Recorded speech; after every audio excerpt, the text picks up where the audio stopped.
সৈকত, কেমন আছো? আসসালামু আলাইকুম স্যার, আপনি কেমন আছেন? আলহামদুলিল্লাহ আমি ভালো আছি। আমিও ভালো আছি। তোমার পড়াশোনা কি খবর? স্যার, পড়াশোনার খুব খারাপ খবর স্যার। কেন? স্যার, আমি তো পড়তেই বসে পড়া মনেও থাকে না। ও, এই কথা। হ্যাঁ স্যার। ঠিক আছে, তুমি তাহলে এখন আমার সাথে পড়ো, তাহলে তোমার পড়া হয়ে যাবে। আচ্ছা স্যার। আমিও যা যা বলবো এখন আমার সাথে তুমি তাই তাই বলবা, ঠিক আছে? আচ্ছা স্যার, ঠিক আছে। তারা মামার বাড়ি গিয়েছিল। কি মামার বাড়ি গিয়েছিল স্যার? মারলেন কেন আমাকে? বইয়ের মধ্যে যা লেখা আছে পড়ানোর কথা তাই পড়াচ্ছি। আমি যা বলবো তাই বলবো, তা না বলে কিছু উল্টো পাল্টা বলবো না। তোমার থাকো, চুপ করো। আচ্ছা স্যার, এখন থেকে আপনিও যা বলবেন আমিও তাই বলবো। ঠিক আছে, তাহলে এখন থেকে পড়া শুরু। Okay sir. বাংলা বই বের করো। বাংলা বই বের করো। আমি তোমাকে বাংলা বই বের করতে বলছি।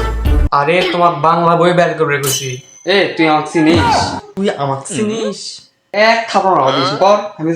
তুমি একটা গোষ্ঠী। তো এক থাপ্পড় মারবে।